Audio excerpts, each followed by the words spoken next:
The Earth Foreigners and the Minoan Religion, by guest author March 25, 2023. Guest article by Berk Gumus. The Minoan civilization was a highly developed pre-Greek civilization that inhabited many islands in the Aegean and Mediterranean seas and even a part of modern Turkey. Their center, however, was the island of Crete. They had a writing system, a central administration, and a strong position in the sea trade of the Mediterranean. This culture flourished for many centuries on the island during the Bronze Age 3000 BC, 1100 BC. But they really hit their peak starting at around 1750 BC during the so-called Neopalatial period. Just to give an idea on how far back that is, the Minoans built their elaborate palace of Knossos more than 1,000 years before the ancient Greeks built the Parthenon.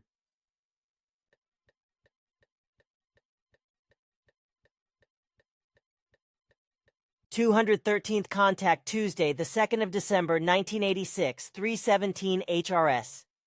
Two factors were to blame for the fall of the Minoan culture, namely, on the one hand, the disorder of the Minoan society, which was very divided in some respects, and which created evil hatred in the various social structures, even due to the disagreement that the Minoan Empire threatened to fall apart.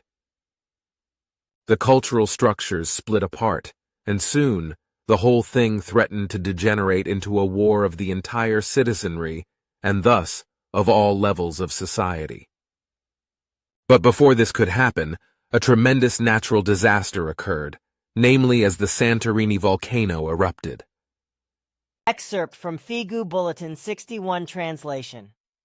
As the human wants, however, on the island of Crete, situated off the mainland, a people with a highly developed culture were settled, the Minoans, also called the Atlanteans. One day, far in the north, in the open ocean north of Crete, the volcanic island Santorini, modern Thera, exploded and sank into the ocean.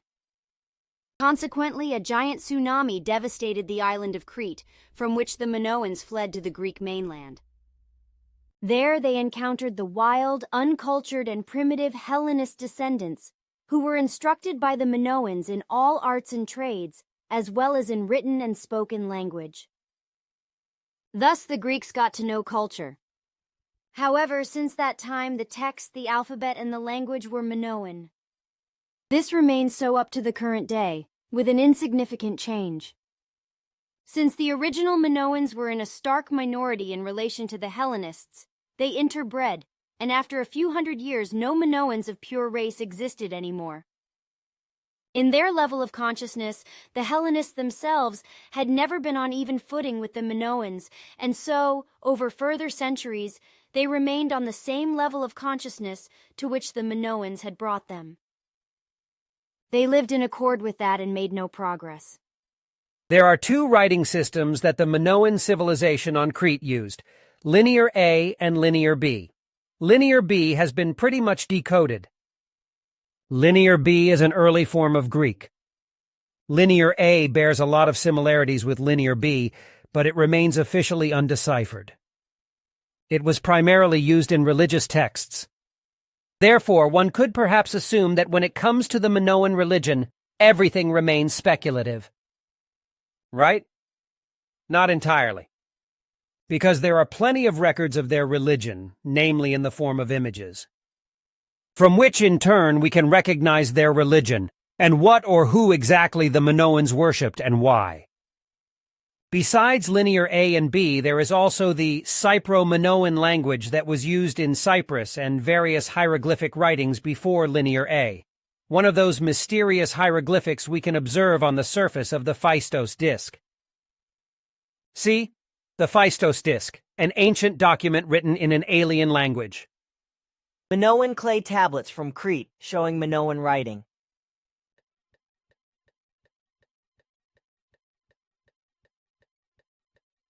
The Minoans undoubtedly worshipped a female goddess. This is not just a theory out of the blue, but a theory based on the fact that whenever you see a seated figure in Minoan representations, it is female, and represents some kind of queen. Not once in Minoan art are there seated men. Solar goddess and queen of heavens receives libations leonine demon servants in her celestial palace. Ring from Tiran's 14th century BCE.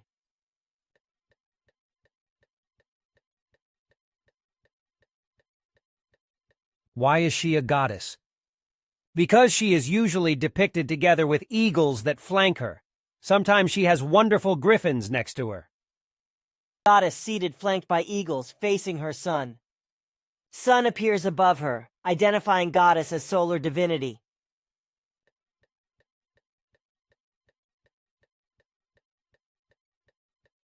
Ring from Mycenae showing a goddess and fathered griffin.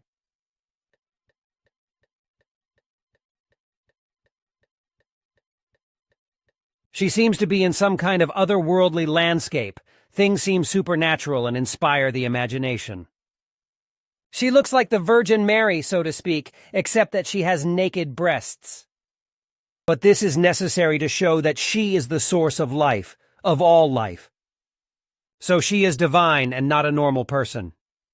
Fresco Minoan goddess from Crete.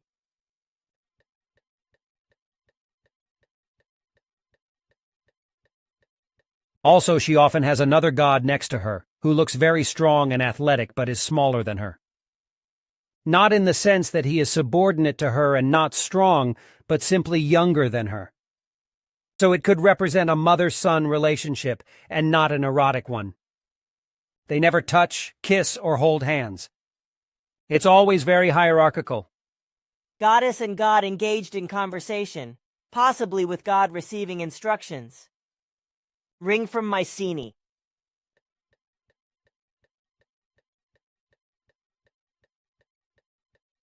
Goddess and her son with signs appearing above firmament. Seal now in Geneva.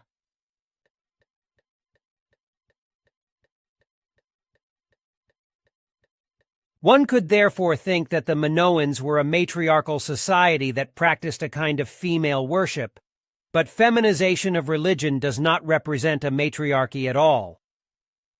Let's take, for example, Christianity, where the Virgin Mary is more important than Jesus Emmanuel in some countries like Italy, Spain, or South America. But it does not represent a matriarchal culture. Virgin Mary.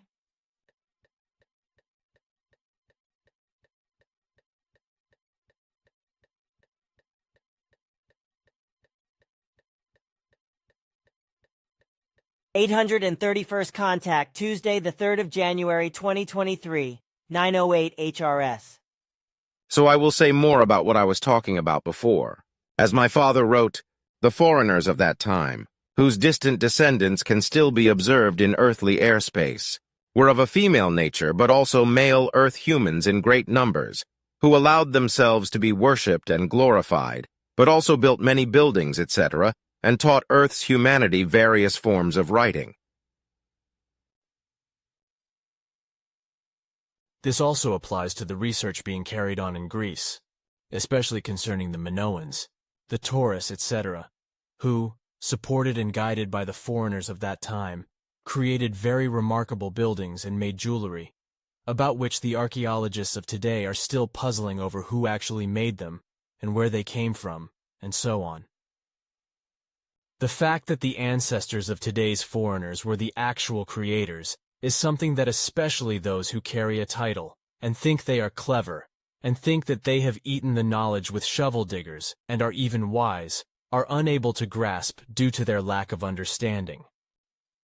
So, if the great female goddess, also called the solar goddess, that the Minoans worshipped actually belonged to the earth foreigners, then the so-called solar phenomenon, respectively the Marian apparition of Fatima that took place in Portugal in 1917, also would make sense, which was projected by the descendants of the earth foreigners.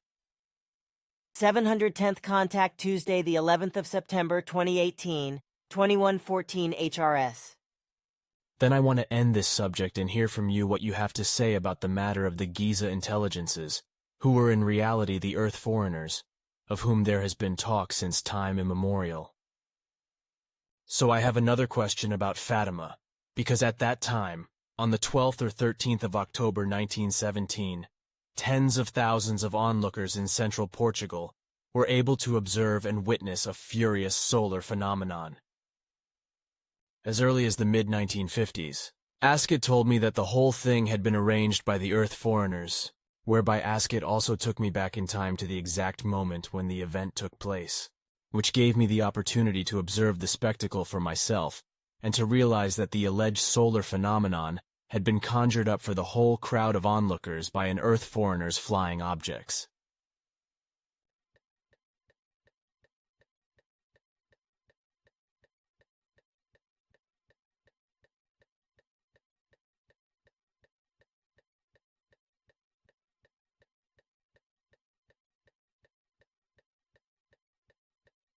But now one should also fairly ask oneself the question whether also the descendants of the Earth foreigners were not behind the Lord's appearances, because further in the 710 CR the following is reported.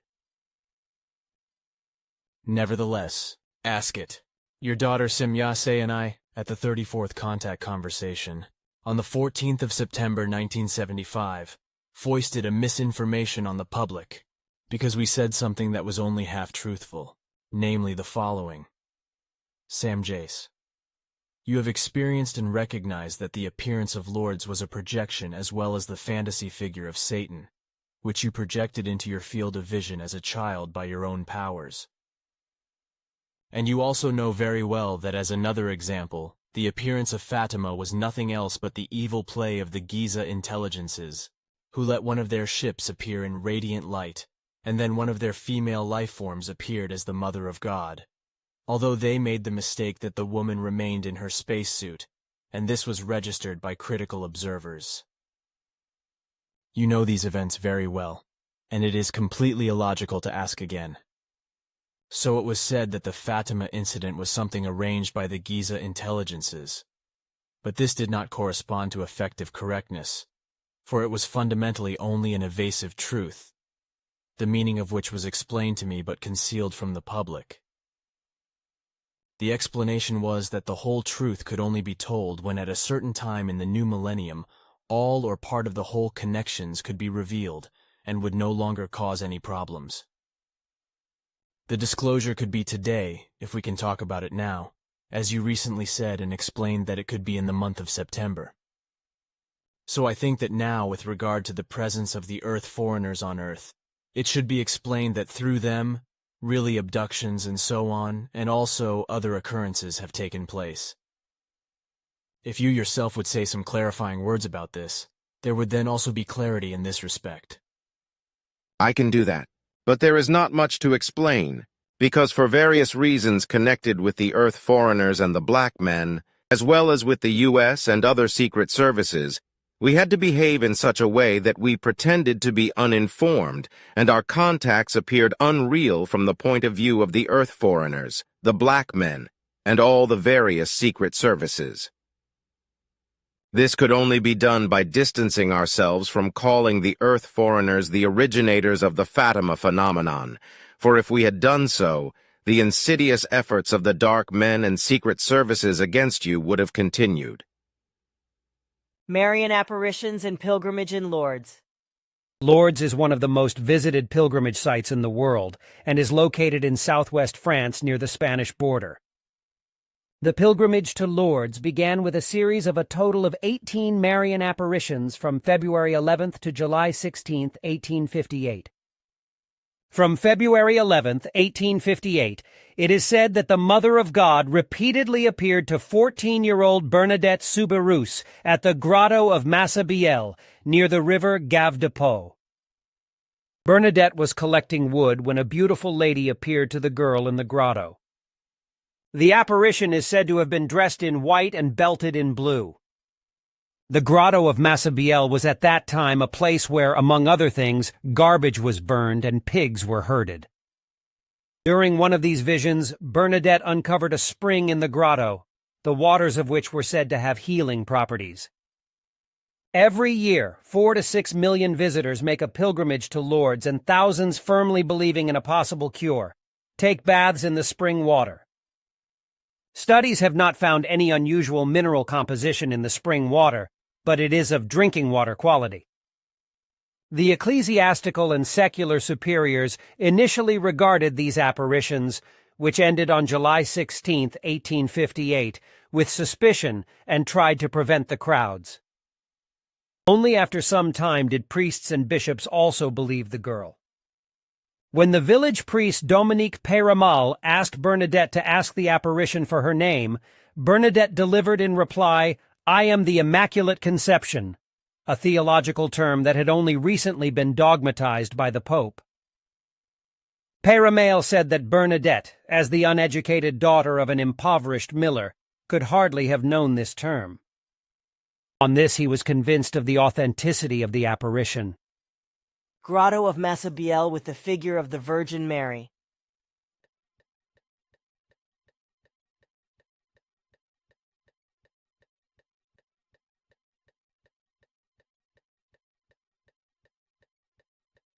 Another example is Egypt. When the male pharaoh Akhenaten, who is often called a heretic king because he introduced monotheism, did not feminize the god, because the god was abstract. God was only the sun disk, that's all. There was no gender. But he was the representative of that god, and he feminized himself and made himself look almost androgynous to show that a god is made up of both genders together. The ancient Egyptian pharaoh Akhenaten.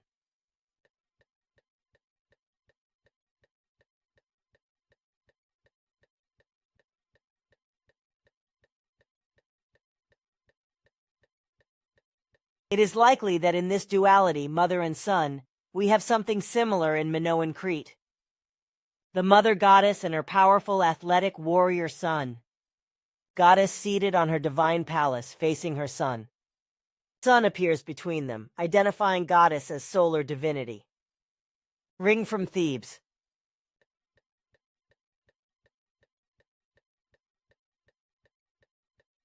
This goddess would also have had a representation in Minoan society, namely the queen and the queen mother, because in Hittite and in Egyptian culture, the highest offices, the highest positions, were reserved for the queen and the queen mother, who acted as high priestesses of the chief female goddess.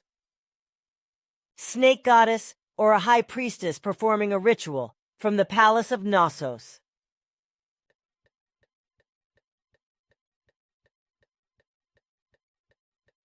From the images, it is also possible to reconstruct some of the rituals of the Minoan culture. The king and the queen probably led the processions. Fresco of a Minoan ritual.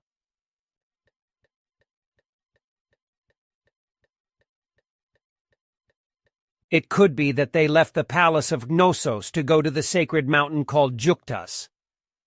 This can be easily seen from the palace, because on the top of this mountain there was a shrine, so it is easy to imagine a procession that many people followed, led by the king and queen. Mount Yukta Shrine.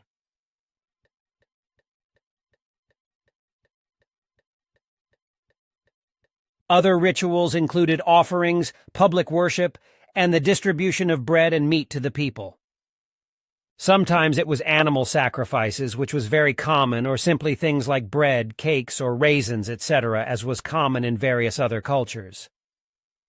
However, there were also human sacrifices. Minoan animal sacrifice, Egyptian animal sacrifice.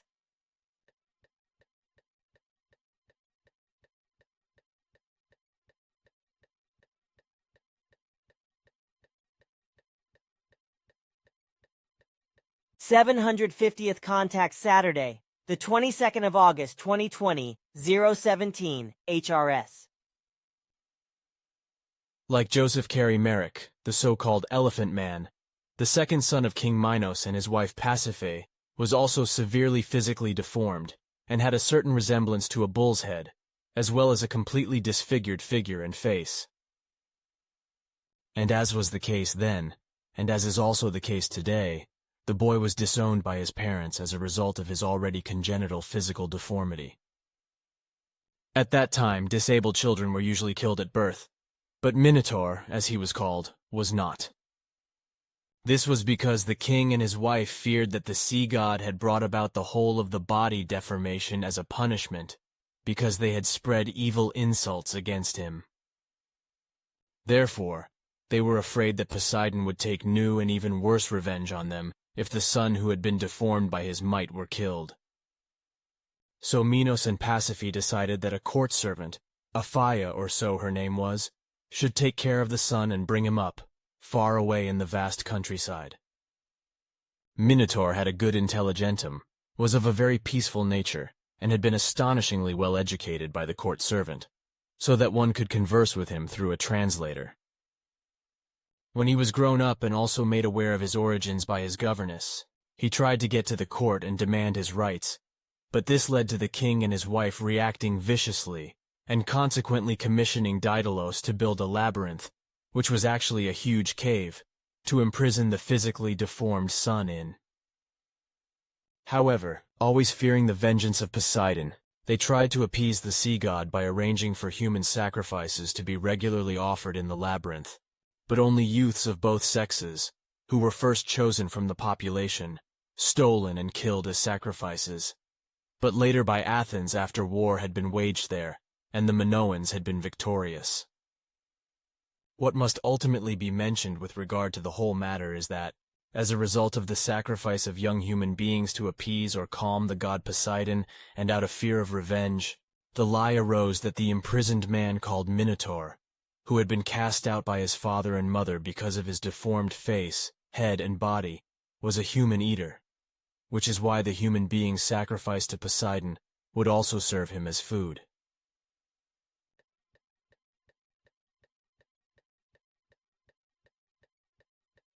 One is able to interpret the Cretan belief system by looking at what was happening outside Crete at that time. Because it didn't happen only in one place, there were similar belief structures, not only in Egypt, but also in the Levant, in Anatolia, and around in the Hittite Empire.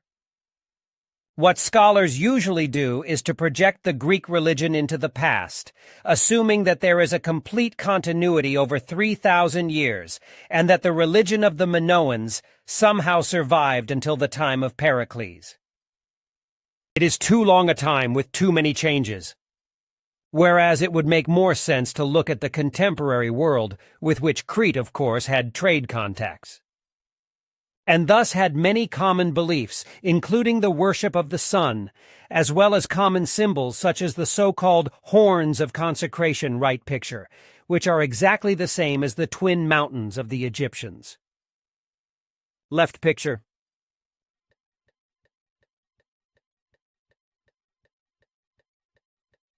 I do not think that the horns of the Minoan consecration represent horns, but mountains, because in between them the Minoans saw the daily sunrise, which was so important to them because it symbolized the beginning of a new cycle, respectively a new life.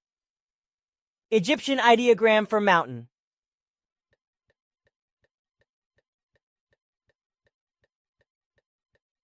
Which is in contrast to the Greek mythology.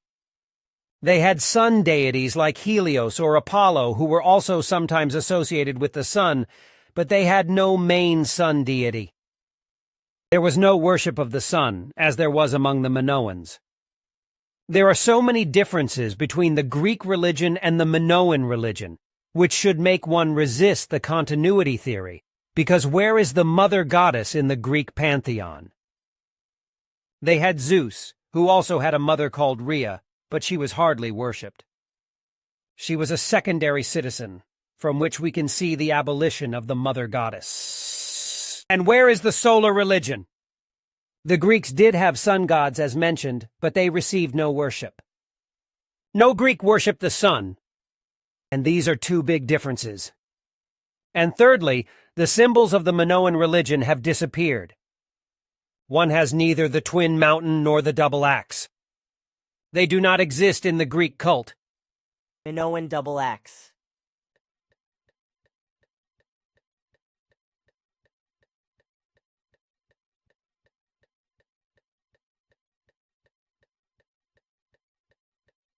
According to the theory of archaeologist Nano Marinatos is Professor Emeritus of Classics and Ancient Mediterranean Studies at the University of Illinois, Chicago, whose research focuses on Minoan civilization, especially Minoan religion.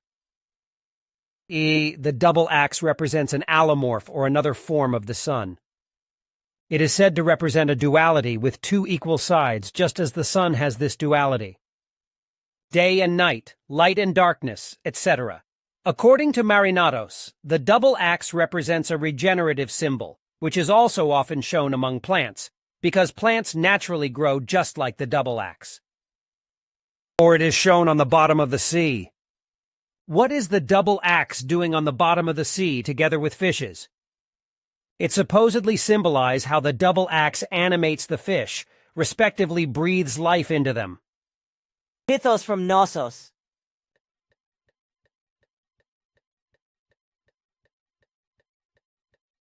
Through this series and other complex syllogisms and images detailed by Nano Marinatos in her book Minoan Kingship and the Solar Goddess, a Near Eastern Koine, she came to the conclusion that the double axe represents the sun, which in turn casts Minoan Crete close to Egypt.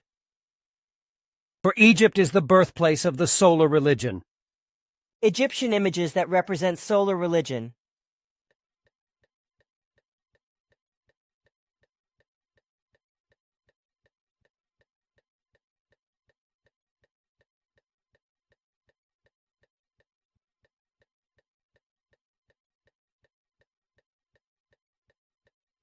Symbols of sunrise as a becoming or coming forth by day.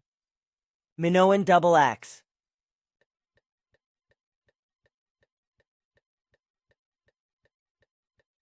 Egyptian scarab.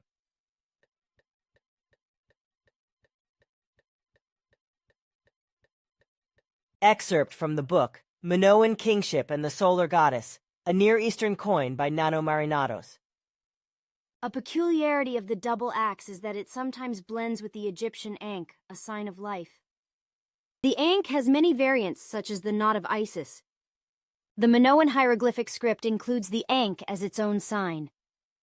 Evans noted that the similarity of the Minoan and Egyptian hieroglyphs, as well as the relationship of the double axe with what he called a scared knot, and came to the conclusion that it signified life and divinity. Indeed, the solution is very simple if we adapt a Near Eastern coin. In Egypt, Syria, the Levant, and Anatolia, the sign of the ankh means life.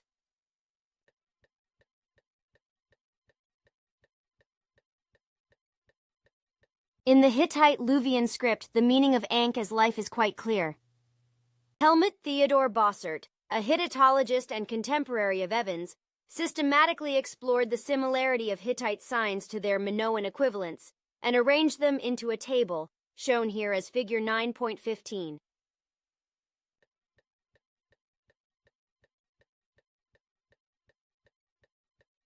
In the Egyptianizing seals of the Middle Bronze Age, the ankh also signified life, health, and blessing, and we sometimes see the ruler in front of the ankh.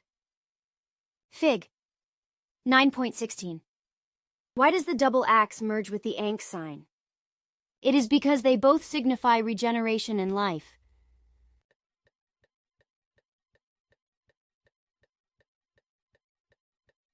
Even though the Minoan solar goddess is constantly seen holding or wielding the double axes, she was not the end point as a goddess. She may have been the embodiment of the sun, but the sun was above her in a universal sense as a non-gendered and non-binary entity. Gold ring from Mycenae goddess depicted with double axe.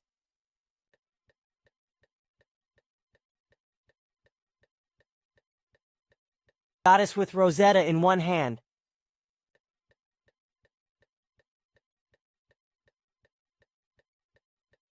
Goddess with double axe.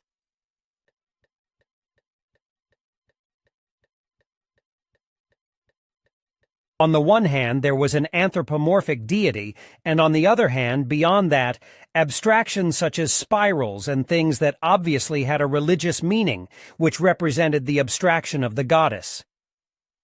Minoan vessel.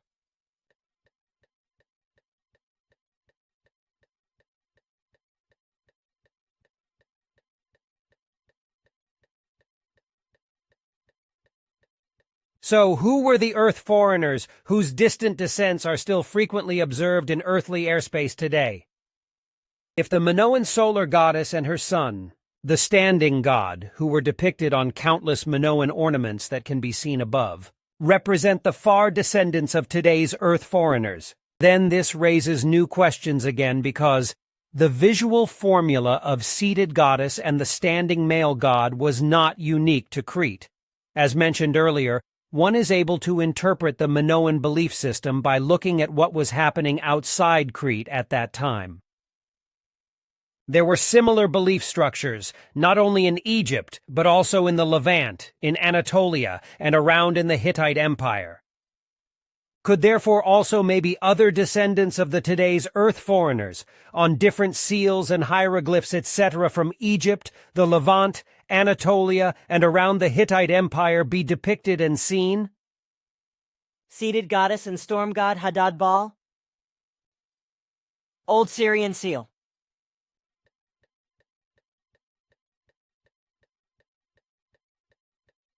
Wikipedia. Hadad, or Iskar Sumerian, was the storm and rain god in the Canaanite and ancient Mesopotamian religions. He was attested in Ebla as Hadda in c. 2500 BCE. From the Levant, Hadad was introduced to Mesopotamia by the Amorites, where he became known as the Akkadian Assyrian Babylonian god Adad. Hadad was also called Pidar, Rapiu, Baal-Zephon, or often simply Baal Lord, but this title was also used for other gods. The bull was the symbolic animal of Hadad. He appeared bearded, often holding a club and thunderbolt while wearing a bull-horned headdress.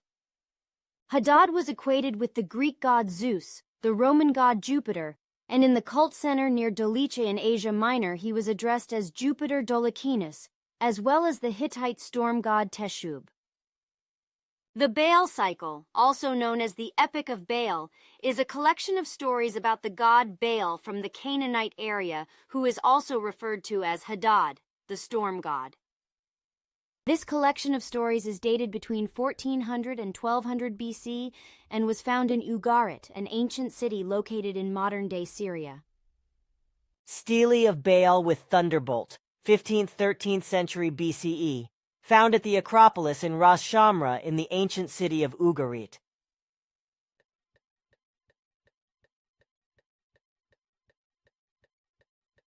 Baal bronze statue from Ugarit 14th to 12th century BC.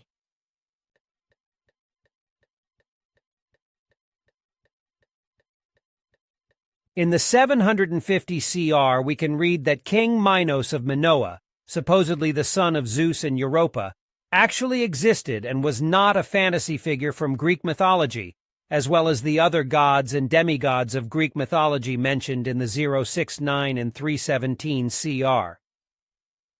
69th Contact Friday, the 10th of December, 1976, 041 HRS. Aha! Were the gods and demigods of Greek mythology such settlers from space? Sure, they were a splinter group of descendants of the Hyperboreans. Oh well. Now I understand to some extent the connections. Good old Heracles said some very wondrous things, which just refer to it. But now I wonder how big these Hyperborean descendants must have been. Because with Asket, I once had the opportunity to see something that will probably remain closed to the Earth human forever. And exactly according to what I saw, these Greek mythology gods or demigods must have been several meters tall. Heracles alone must have measured about 3 meters, right? 317th Contact. Monday, the 17th of December, 2001 at 2347 HRS. Then another question. Were there early connections between Aristotle, Apollo, Zeus, and Congregation and the ancient Lyrians and Vegans? No. 39th Contact. Wednesday, the 3rd of December, 1975, 137 HRS. But Mount Shasta is not the only place where this race lives, for already at very early times they divided themselves into 3 smaller peoples, with the other 2 living unrecognized and deep underground on the Aleutian Islands and in Alaska. The whole population amounts to just about 700 human beings. That is fantastically interesting, and now a few things dawn on me. But you have just said something about their appearance. from which I could infer that with this race living underground, it concerns very distant descendants of the real Hyperboreans. You infer correctly. 532nd contact Saturday, the 24th of December 2011, 16 o'clock HRS. And is this the case with all three groups of the unknown Earth foreigners to you? Yes. With these three groups is, however, to understand here that it concerns a matter about them of three different factions, who, however, all together build a unity, thus belonging together, and in accordance with our observations of only one origin, however, who have different areas of responsibility on the earth. Of three groups is only generally to speak, because our realizations of these earth foreigners is that they are clearly organized for certain tasks in three different terrestrial areas, in which they become evident and are variously working. So one group moves entirely in the west continental area of Antarctica over Tierra del Fuego and all Americas with various islands up to Alaska and to the Arctic. Then another group moves in entirely Europe with Africa and all islands, with Greenland, Eurasia, Arabia, Madagascar, and the Arctic, as well as various islands. And finally, the third group moves entirely in Asia and Oceania with all islands, as also in Australia, Tasmania, New Zealand, and in a part of Antarctica. Thus, also, here once again a misunderstanding, for we always thought that with the three groups may have meant three different Earth alien races, which would come from different worlds. In the 505 CR, it is said that these Hyperborean descendants who lived underground on the Aleutian Islands, in Alaska and Mount Shasta, would have left the Earth and returned to their peoples. But perhaps there could be more behind it, which for certain reasons is concealed in the contact reports. 505th contact Thursday, the 18th of November 2010, 2210 HRS. Quetzal once told me outside of an official conversation that you took all the inhabitants from Mount Shasta and on the Aleutian Islands and in Alaska. That is correct. We have tried to get all the inhabitants of the three places to return to their peoples, with whom they have always been in contact. We gave them the reasons for our own withdrawal from the earth, which led to their withdrawal. Their dwellings and all the trappings have returned them to their original earthly state, so that there is no longer anything to indicate their former presence. The process in this regard was the same as in the Pyramid of Giza and on Mars. I understand. So then you did not take them away yourselves, but they left of their own accord with those who came from their original homeland, but simply on your advice. I have misunderstood something. But can you tell me where these human beings actually belonged, respectively to which people? That is not a secret. They were distant descendants of a lineage of the old Lyrians, to which they also returned. Then they are, so to speak, related to you, the Plejarans, because the Plejarans' peoples came out of the old Lyrians. Enthroned goddess Ishtar? Faces ruler. Old Syrian seal found in Cyprus.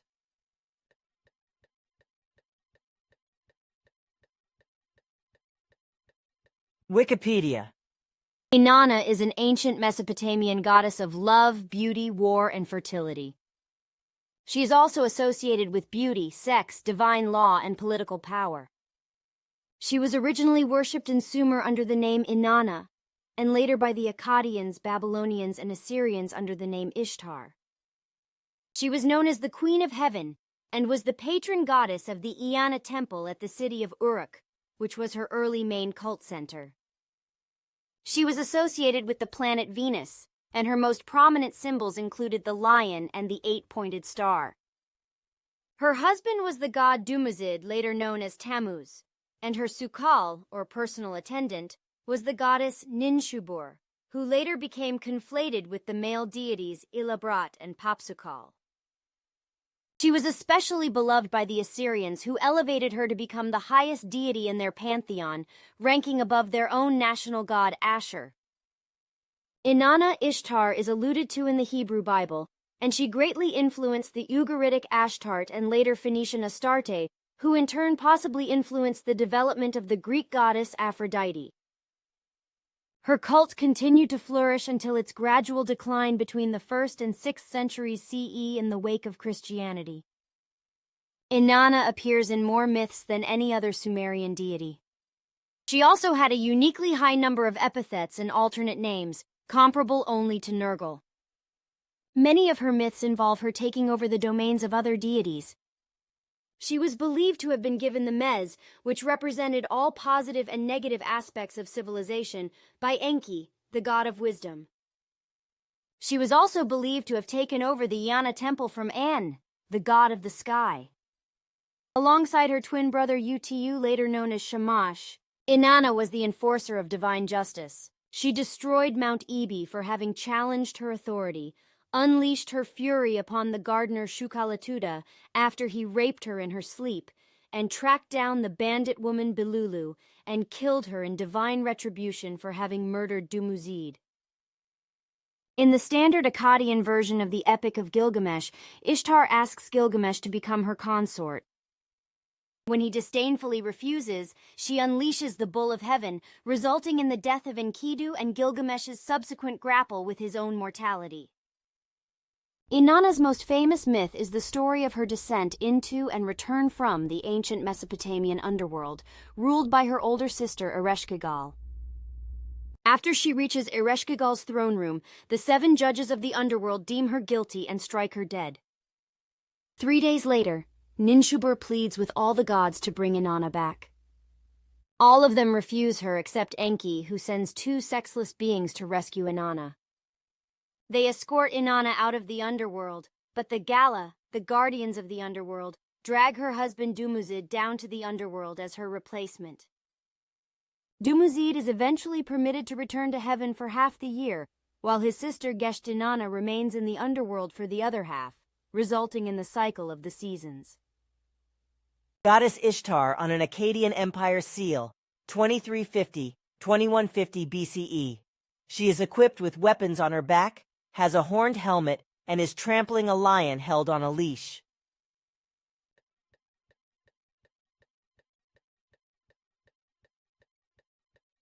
Hepat followed by her son. Hittite relief from Yazilakaya, 13th century BCE.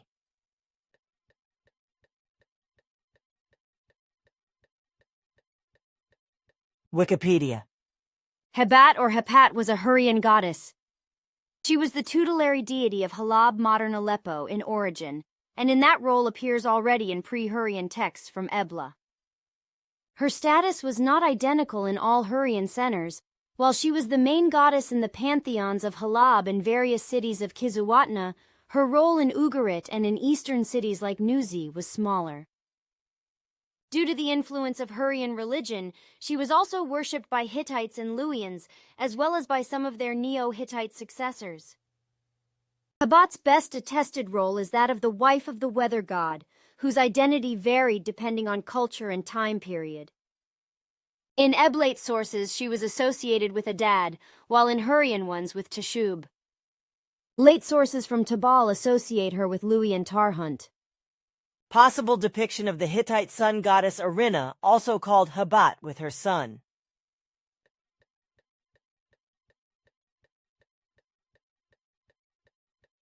Seated goddess Isis nursing Horus, a sculpture from the 7th century BCE.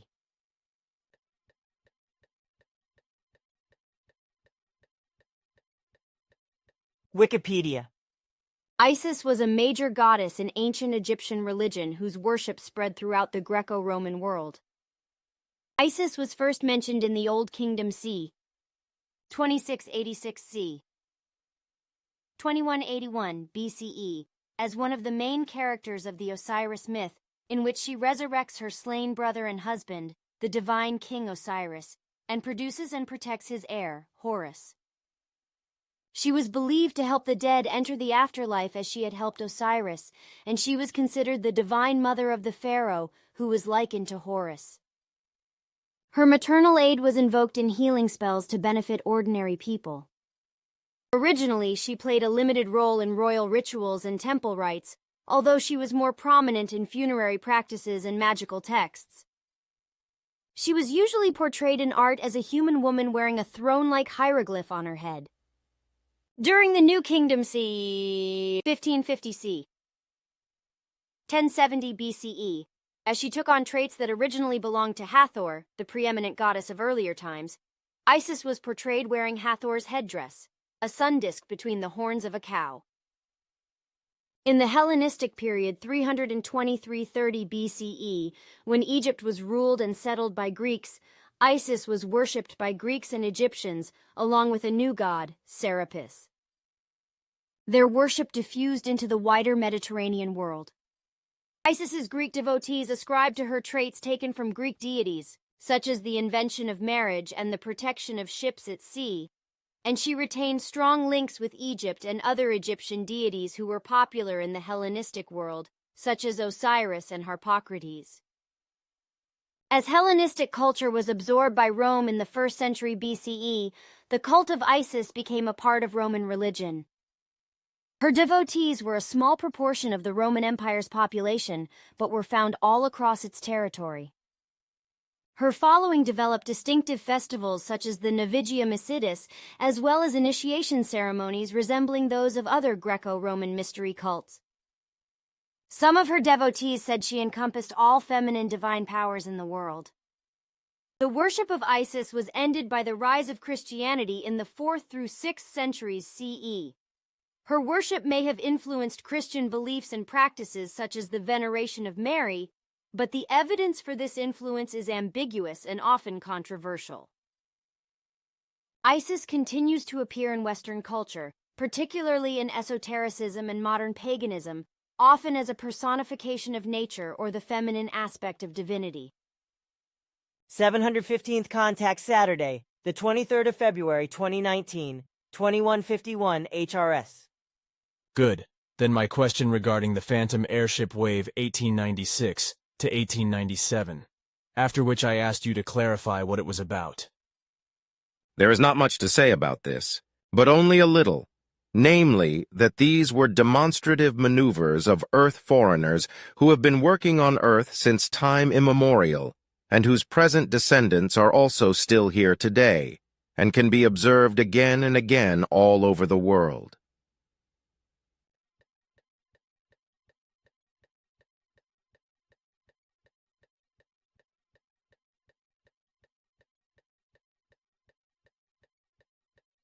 Description of the flying objects and crews. As far as the descriptions were not limited to moving lights, the phantom airships were predominantly described as elongated dark objects, sometimes with wings that could also fly against the wind and were equipped with glaring headlights. Even if occasionally the object was described as having shot away like a bullet or as having abruptly changed altitude or course, the flying objects were usually reported to be moving slowly and could therefore be easily observed.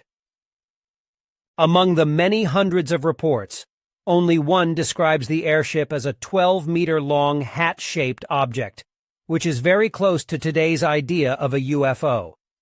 A typical description of the airship is found in the Chicago Chronicle from the 13th of April, 1897. The machine was plainly seen and was about 60 feet, 18 meters in length.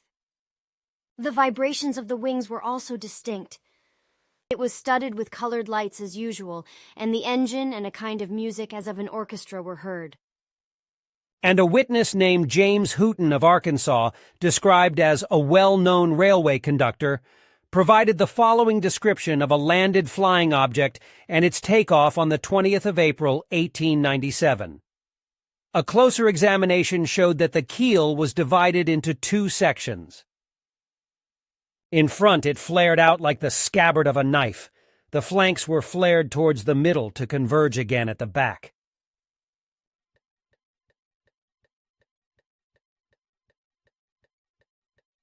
On each side were three large wheels made of a flexible material that pressed in when they rolled. I noticed that in front of each wheel was a 2-inch tube from which air was now being blown onto the wheels. The wheels began to turn and the ship rose with a hissing sound. Suddenly the plane made a leap, pointed its bow skywards, and the rudders at the end were swung to one side. The wheels were now spinning so fast that the spokes were barely visible. Faster than I can tell, the ship was gone.